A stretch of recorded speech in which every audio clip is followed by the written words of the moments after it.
कांग्रेस नेता सचिन पायलट का बड़ा बयान, कहा कृषि कानूनों को रद्द करने से खत्म नहीं होगा मोदी सरकार के प्रति किसानों का अविश्वास। आगामी चुनाव में बीजेपी को भुगतने पड़ेंगे नतीजे। बीएसपी सुप्रीमो मायावती ने कहा, यूपी के सभी जिलों में हमारी पार्टी चुनावी अभियान में लग गई है। मोदी सरकार ने कृषि कानून वापस लेकर सही किया, लेकिन अब किसानों के साथ बातचीत को ज्यादा नहीं लटकाना चाहिए। किसानों के अल्टीमेटम के बाद केंद्रीय गृह राज्य मंत्री अजय मिश्रा टेनी ने कार्यक्रम रद्द किया। टिकैत ने लखीमपुर में चीनी मिल के उद्घाटन समारोह में टेनी के जाने का विरोध करने का ऐलान किया था। बंगाल की सीएम ममता बनर्जी के दिल्ली दौरे का आज तीसरा दिन, शाम 5 बजे ममता की पीएम मोदी से मुलाकात। त्रिपुरा हिंसा और बीएसएफ के अधिकार क्षेत्र पर उठाएंगे सवाल। कांग्रेस को तगड़ा झटका लगा है। दिल्ली में ममता बनर्जी की मौजूदगी में कांग्रेस नेता कीर्ति झा आजाद, अशोक तंवर और पूर्व जेडीयू सांसद पवन वर्मा टीएमसी में शामिल हुए। ममता बोली, बीजेपी को हराना हमारी सबसे बड़ी प्राथमिकता। दिल्ली में गीतकार जावेद अख्तर और सुगेंद्र कुलकर्णी भी ममता बनर्जी से मिले। सुधेंद्र कुलकर्णी के भी टीएमसी में शामिल होने की चर्चा। टीएमसी में शामिल होने के बाद बोले पवन वर्मा, 2024 में सबसे बड़े चेहरे के तौर पर ममता बनर्जी केंद्र में होंगी, चाहे सत्ता में हो या फिर विपक्ष में। कीर्ति झा आजाद का बयान, कहा ममता बनर्जी ने जमीन पर उतरकर लड़ाई लड़ी, मेरी भी हमेशा लोगों के लिए जमीन पर उतरकर लड़ाई लड़ने की कोशिश रही है। एबीपी न्यूज पर कांग्रेस नेता अधीर रंजन चौधरी बोले, ममता और बीजेपी के बीच साठगांठ, ममता बीजेपी के साथ मिलकर कांग्रेस को तोड़ने में लगी है। ईडी और सीबीआई के भय से ममता डर गई, इसलिए दिल्ली दौरा है। यूपी चुनाव के लिए समाजवादी पार्टी और आरएलडी के बीच सीट बंटवारे पर सहमति बनी, आज गठबंधन का ऐलान भी संभव।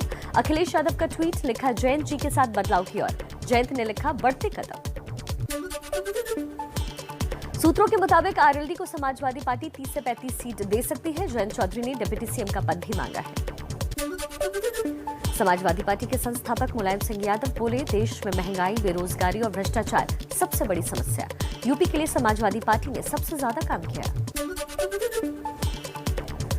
यूपी के जेवर में अंतर्राष्ट्रीय एयरपोर्ट का कल शिलान्यास करेंगे प्रधानमंत्री नरेंद्र मोदी। नाम होगा नोएडा इंटरनेशनल एयरपोर्ट। यूपी देश का पहला राज्य होगा जहां 5 अंतर्राष्ट्रीय हवाई अड्डे हो जाएंगे। यूपी के सीएम योगी आदित्यनाथ ने नोएडा अंतर्राष्ट्रीय हवाई अड्डे की शिलान्यास की तैयारियों का जायजा लिया। अखिलेश यादव पर साधा निशाना, कहा कुछ लोग अकल से पैदल हो गए हैं, हर प्रोजेक्ट पर अपने दावे पेश करते हैं। कानपुर में सीएम योगी का ओवैसी पर निशाना, कहा समाजवादी पार्टी का एजेंट बनकर ओवैसी बिगाड़ रहे हैं माहौल, लोगों को भड़काया तो चाचा जान अब्बा जान में से सख्ती से निपटेगी सरकार। और अब आपको यूपी की राजनीति से जुड़ी कुछ और बड़ी खबरें बता देते हैं फटाफट अंदाज में। कानपुर में बूथ अध्यक्षों के सम्मेलन में जेपी नड्डा का अखिलेश यादव पर हमला, कहा समाजवादी पार्टी परिवारवाद से प्रेरित, जिन्ना को याद करने वालों को राष्ट्रवादी मुंहतोड़ जवाब देंगे। मिशन यूपी पर बीजेपी अध्यक्ष जेपी नड्डा के सिख वोटरों को साधने की कवायद, कानपुर के गुरुद्वारे में सीएम योगी के साथ मत्था टेका। यूपी विधानसभा चुनाव जीतने के लिए एक्शन में बीएसपी सुप्रीमो मायावती, पार्टी कैडरों के साथ बैठक में 86% सुरक्षित सीटों को जीतने की रणनीति पर मंथन किया। राष्ट्रपति रामनाथ कोविंद का आज से 2 दिवसीय कानपुर दौरा, आज चौधरी हरमोहन सिंह यादव की जयंती समारोह में करेंगे शिरकत, कल हरकोट बटलर प्रौद्योगिकी विश्वविद्यालय के शताब्दी समारोह में होंगे शामिल। अब रक्षा मंत्री राजनाथ सिंह का मिशन यूपी, 25 नवंबर को सीतापुर और 27 नवंबर को जौनपुर में बूथ अध्यक्षों के सम्मेलन को करेंगे संबोधित, देंगे जीत का मंत्र। पंजाब में शिक्षकों से दिल्ली के सीएम अरविंद केजरीवाल का बड़ा वादा, गेस्ट टीचर्स को पक्की नौकरी देने समेत 8 गारंटी दी, कहा सरकार बनते ही शिक्षकों के सारे खाली पद भरेंगे। पंजाब में कांग्रेस पर अरविंद केजरीवाल का बड़ा बयान, बोले अगर हम कचरा लेना शुरू कर दें तो कांग्रेस के 25 विधायक आम आदमी पार्टी में शामिल हो जाएंगे, 2 से 3 सांसद भी हमारे संपर्क में हैं। अरविंद केजरीवाल के बयान पर पंजाब के डिप्टी सीएम ओपी सोनी का पलटवार, कहा कांग्रेस के विधायकों का तो पता नहीं, लेकिन आम आदमी पार्टी के काफी विधायक कांग्रेस में आने के लिए उतावले हैं और बहुत से आ गए हैं। आम आदमी पार्टी ने पंजाब के सीएम चरणजीत सिंह चन्नी का पोस्टर जारी किया। लिखा, नकली केजरीवाल। सोमवार को केजरीवाल ने रैली में कहा था, मेरी नकल कर रहे हैं चन्नी। अकाली दल के नेता सुखबीर सिंह बादल का अरविंद केजरीवाल को चैलेंज। कहा, वो जो ऐलान पंजाब में कर रहे हैं पहले उसे दिल्ली में लागू करें। चन्नी भी झूठ बोल रहे हैं और केजरीवाल झूठ पर निर्भर हैं। पंजाब में कृषि कानूनों की वापसी भी नहीं दूर कर पाएगी बीजेपी अकाली दल की दूरी। सुखबीर सिंह बादल ने कहा, बीजेपी से नहीं मिलाएंगे हाथ, सिर्फ बीएसपी के साथ गठबंधन। पंजाब में चरम पर सियासी झगड़ा। कैप्टन अमरिंदर सिंह ने सीएम चरणजीत सिंह चन्नी पर बोला हमला। कहा, अकाली दल से मैं नहीं चन्नी मिले हुए थे। 2007 में निर्दलीय चुनाव जीतने के बाद चन्नी ने अकाली दल को समर्थन दिया था। और आइए कुछ और अहम खबरों पर आपको अपडेट्स दे देते हैं फटाफट अंदाज में। राजस्थान में धार्मिक यात्रा की बहाने वसुंधरा राजे का शक्ति प्रदर्शन लंबे अरसे के बाद सार्वजनिक मंच पर दिखी। मेवाड़ संभाग की 3 दिन की यात्रा पर निकली। कोरोना काल में मरने वाले पार्टी कार्यकर्ताओं और नेताओं के परिजनों से भी मुलाकात करेंगी। राजस्थान में नवगठित मंत्री परिषद की आज पहली बैठक होगी। शाम 4 बजे होगी मीटिंग। मंत्रियों के विभाग का बंटवारा हो चुका है। केंद्रीय राज्य मंत्री कौशल किशोर ने बिना शादी लिव इन में रहने को बताया अवैध। कहा, इस पर कानून लाने की कोशिश करेंगे। लिव इन रिलेशनशिप से नई पीढ़ी बहक रही है। मध्य प्रदेश की घुटना तोड़ पॉलिटिक्स। दिग्विजय सिंह ने बीजेपी विधायक रामेश्वर शर्मा को दी चुनौती। कहा, आ रहा हूं आपके घर, हिम्मत हो तो मेरे घुटने तोड़ देना।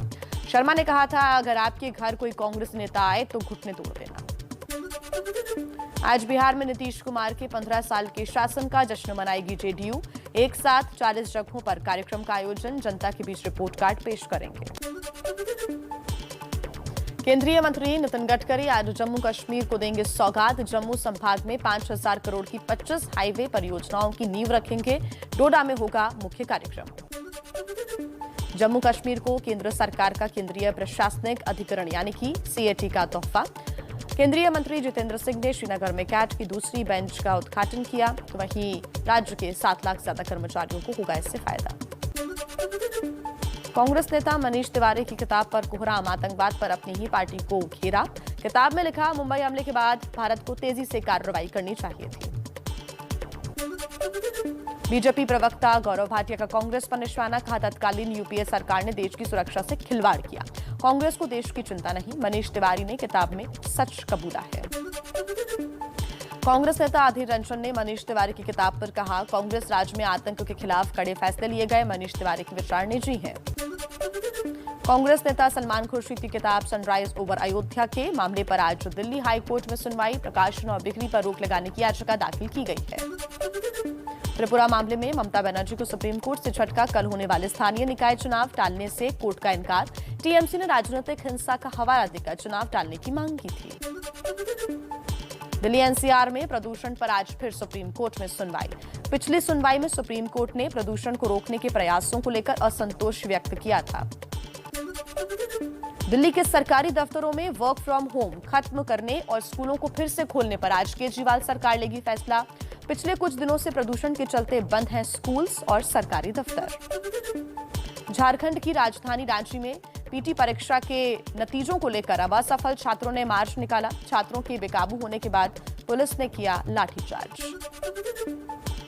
उत्तर प्रदेश के फतेहपुर में बीजेपी विधायक विक्रम सिंह का थाने के अंदर धरना प्रदर्शन। समाजवादी पार्टी के नेताओं से हुआ था झगड़ा। आरोपियों की गिरफ्तारी की मांग के लिए थाने में हंगामा किया। दिल्ली के कस्तूरबा अस्पताल के डॉक्टर्स की चेतावनी। सैलरी को लेकर पूर्ण हड़ताल पर जा सकते हैं डॉक्टर्स। पिछले 3 महीने से नहीं मिल रही है सैलरी। हड़ताल कर रहे डॉक्टर्स की मीटिंग। समिति के अधिकारियों के साथ हुई बातचीत। मीटिंग में डॉक्टरों से हड़ताल वापस लेने का आग्रह, समाधान निकालने का आश्वासन। जम्मू कश्मीर में वित्त मंत्री निर्मला सीतारमण का बड़ा बयान। कहा, देश का पैसा लेकर फरार भगोड़ों को बख्शा नहीं जाएगा। प्रदेश से धारा 370 हटने के बाद अर्थव्यवस्था पटरी पर आ रही है। शिवसेना सांसद भावना ग्वाली की आज ईडी के सामने होगी पेशी। मनी लॉन्ड्रिंग के केस में ईडी पूछताछ के लिए समन जारी किया है। भावना 18 करोड़ रुपए की जालसाजी और धोखाधड़ी का आरोप। मुंबई में महाराष्ट्र के ट्रांसपोर्ट मंत्री अनिल परब के घर पर कुछ लोगों ने काला पेंट फेंका। हड़ताल के मुद्दे पर मंत्री के खिलाफ विरोध प्रदर्शन किया। पुलिस ने 5 लोगों को हिरासत में लिया है। मुंबई पुलिस के पूर्व कमिश्नर परमबीर सिंह को भगोड़ा घोषित करने के आदेश की कॉपी घर पर चिपकाई गई। 100 करोड़ की वसूली केस में पुलिस को परमबीर सिंह की तलाश है। परमबीर सिंह के खिलाफ दर्ज वसूली के एक केस के विशेष सरकारी वकील प्रदीप भरत ने महाराष्ट्र के सीएम, डीजीपी और थाने पुलिस को शिकायत की। जांच अधिकारी पर लापरवाही बरतने का आरोप लगाया। कहा, जांच से जुड़ी जानकारी साझा नहीं कर रहे हैं अधिकारी।